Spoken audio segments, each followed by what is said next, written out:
Hello and welcome friends to my YouTube channel. और यहाँ पे हम इंजीनियरिंग फिज़िक्स की स्टार्टिंग कर रहे हैं। कुछ इंपॉर्टेंट टॉपिक्स जो हर तरीके के एग्ज़ाम्स में पूछे जाते हैं उनकी तरफ हमारी नज़र है। और आज हम शुरुआत कर रहे हैं फ्रेम ऑफ रेफरेंस की, पहला लेक्चर। तो स्टार्टिंग में उनको समझना होगा फ्रेम ऑफ रेफरेंस क्या होता है। फ्रेम ऑफ रेफरेंस की जो एक सबसे एग्जैक्ट मीनिंग आप कह सकते हो वो यही है कि system relative to which the position of any object is described is called frame of reference. इसका मतलब क्या है? तो फ्रेंड्स, हम सभी जानते हैं कि कोई भी बॉडी मोशन, एक आपने टर्म पढ़ के रखा है कि कोई भी ऑब्जेक्ट अगर डिस्टेंस अपनी चेंज करता है, अपनी पोजीशन चेंज करता है विद रिस्पेक्ट टू टाइम, तो हम क्या कहते हैं, वो बॉडी मोशन में है। अगर नहीं करता है तो वो रेस्ट में है। लेकिन आपने ये भी पढ़ के रखा है कि जो मोशन हमारा होता है वो एक रिलेटिव टर्म है। पढ़ के रखा है ना आपने, क्योंकि वो किसी के रिस्पेक्ट में आप बता सकते हो। अगर दो object same distance same time में ट्रेवल कर रहे हैं, एक साथ अगर चल रहे हैं, आप ट्रेन में बैठे रहो, अगर दूसरी ट्रेन अगर आपके बगल में सेम स्पीड से जा रही हो, तो आप दोनों को अगर आप देखेंगे तो आपको लगेगा कि कोई भी ट्रेन नहीं मूव कर रही है इसी वजह से। लेकिन असल में क्या है कि दोनों ही ट्रेन मूव कर रही है, दोनों ही ट्रेन जो है हमारी मोशन में है। बट इस केस में यहाँ पे दोनों ही ऑब्जेक्ट एक दूसरे के रिस्पेक्ट में रेस्ट में है। बस इसी को आप फ्रेम ऑफ रेफरेंस कहते हो। और वही यहाँ पे डिस्क्राइब्ड है कि system relative to which the position of any object is described is called frame of reference. क्यों? क्योंकि आप एक सिस्टम है ना, एक ट्रेन एक फ्रेम ऑफ रेफरेंस है, दूसरी ट्रेन एक अनदर फ्रेम ऑफ रेफरेंस है। दोनों के फ्रेम ऑफ रेफरेंस से क्या पता चल रहा है कि एक ऑब्जेक्ट रेस्ट में है या नहीं है। इसलिए लिखा है position of any object is described. क्यों? क्योंकि आपने देखा ना कि पोजीशन डिस्क्राइब्ड हो रही है, ट्रेन मोशन में है, रेस्ट में है, ये डिस्क्राइब किया जा पा रहा है। क्यों किया जा पा रहा है? क्योंकि एक फ्रेम ऑफ रेफरेंस आपके पास है। सो यहाँ पर हम एक बार देख लेते हैं, फ्रेम ऑफ रेफरेंस को अच्छे तरीके से समझते हैं। मान लेते हैं कि अगर कोई भी ऑब्जेक्ट, मान लीजिए कोई इवेंट पी आपके सामने हो रहा है, मतलब मान लीजिए एक ट्रेन आपके सामने चल रही है, ठीक है। अगर आपको डिस्क्राइब करना हो किस तरीके से ट्रेन इस वक्त कहाँ पे है, किस तरीके से चल रही है, तो आपको पता होगा कि आपको बताना पड़ेगा कि वो एक्स एक्सिस में कितना चल रही है, वाई एक्सिस में क्या चल रही है या नहीं चल रही है, जेड में चल रही है या नहीं चल रही है। और उसके साथ साथ टाइम भी कभी कभी आपको डिफाइन करना पड़ता है, किस टाइम पे वो किस एक्सिस पे है या फिर कितना डिस्टेंस ट्रैवल कर रही है। ओके, तो इस तरीके से समझते हैं। अगर कोई भी इवेंट पी है, मान लीजिए वही ट्रेन का है, आप एग्जाम्पल समझ लीजिए। या फिर अगर आप 2D मोशन में आएंगे तो आपको और एग्जाम्पल मिलेंगे, 3D में आएंगे तो आपको एरोप्लेन का एग्जाम्पल मिलेगा। एक्स वाई जेड तीनों एक्सिस में वो मूव करती है, ठीक है। अगर आप देखेंगे, ओके, आपके पास काइट का भी एग्जांपल है, कुछ 2D 3D जो आपके मोशंस होते हैं। तो यहाँ पर हम समझते हैं Cartesian form of frame of reference. एक जो नॉर्मल फॉर्म है फ्रेम ऑफ रेफरेंस सिस्टम को डिफाइन करने का, कार्टेशियन फॉर्म भी होता है। कार्टेशियन फॉर्म में मान लीजिए, वही मेरे कहने का मतलब था कि अगर आपको मोशन को डिफाइन करना हो तो आप उसके एक्स एक्सिस में भी आपको देखना पड़ेगा कि वो ऑब्जेक्ट कहाँ पे है, वाई एक्सिस में भी देखना पड़ेगा कि वो ऑब्जेक्ट कहाँ पे है, एंड जेड एक्सिस में भी आपको देखना पड़ेगा कि वो ऑब्जेक्ट इस वक्त किस पोजीशन में है। रिस्पेक्ट, आप तीनों एक्सिस के रिस्पेक्ट में आपको बताना पड़ेगा। उसके बाद टाइम भी आपके साथ इन्वॉल्व हो जाता है, ये बड़ी बात है। Cartesian form frame of reference में आपके साथ एक टाइम भी, एक एक्सिस तो नहीं आप कह सकते, एक वेरिएबल है, मतलब एक तरीके से आप बता सकते हो एक डिपेंडेंट पॉइंट है कि आपको अगर किसी का पोजीशन अगर बॉडी का डिफाइन करना है तो आपको टाइम भी बताना पड़ेगा कि इस टाइम पे इस एक्सिस पे वो था या नहीं था। ओके, तो ये 4 पॉइंट्स आपको याद रखने पड़ेंगे। ये 4 टर्म्स हैं जो किसी बॉडी के पोजीशन को डिस्क्राइब करते हैं, ठीक है। आगे बढ़ते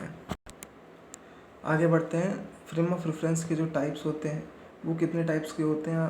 बेसिकली 2 टाइप्स के फ्रेम ऑफ रेफरेंस एग्जिस्ट करते हैं। एक इनर्शियल फ्रेम ऑफ रेफरेंस होता है, एक non inertial frame of reference होता है। इनर्शियल और नॉन इनर्शियल से आपको थोड़ा सा अंदाज़ा होता है। इनर्शियल, आपने इनर्शिया पढ़ के रखा है, आपको पता है प्रॉपर्टी ऑफ इनर्शिया क्या होती है। आपको याद होगा कि जब हम न्यूटन्स का फर्स्ट लॉ पढ़ते हैं तो वहाँ पे एक प्रॉपर्टी आती है इनर्शिया की। तो वो प्रॉपर्टी क्या कहती है कि कोई भी बॉडी जो होता है अपने एग्जैक्ट पोजीशन, जब उस वो जो चेंज होता है, अगर कोई भी हम चेंज उसके पोजीशन में लाते हैं तो उसका अपोज करता है। मान लीजिए कोई बॉडी रेस्ट पे है, अगर आप उसको मोशन में लाना चाहते हो तो क्या होता है, वो बॉडी अपोज करता है। मतलब वो चाहता ही नहीं है कि फिर वो ऑब्जेक्ट मोशन में आए, वो रेस्ट में ही रहना चाहता है। अगर मोशन में है तो वो मोशन में ही रहना चाहता है। इसी प्रॉपर्टी को हम क्या कहते हैं, इनर्शिया कहते हैं, आपको पता होगा, ठीक है। उसी से ये टर्म आपको मिलता जुलता है, इनर्शियल और नॉन इनर्शियल। डिफरेंस भी आपको पता चल जाएगा इनर्शियल फ्रेम ऑफ रेफरेंस को जब पढ़ते हैं। A frame in which Newton's first two laws are valid is called inertial frame of reference. क्यों न्यूटन के first two laws? First law को मैंने तो आपको बताया कि इनर्शियल फ्रेम है, तो यानी इनर्शिया से इसका कोई ना कोई रिलेशन है। तो इनर्शियल फ्रेम आपको समझना पड़ेगा कि कोई भी ऑब्जेक्ट अपनी पोजीशन का अपोज नहीं करेगा ना। अगर बॉडी रेस्ट में है तो वो रेस्ट में रहेगी, अगर वो बॉडी मोशन में है तो मोशन में रहेगी, अपने चेंज को वो अपोज करेगा। ठीक, तो ये तो फर्स्ट लॉ था। सेकंड लॉ क्या है? सेकंड लॉ भी हमने पढ़ के रखा है कि जो फोर्स होता है वो rate of change of momentum के इक्वल होता है।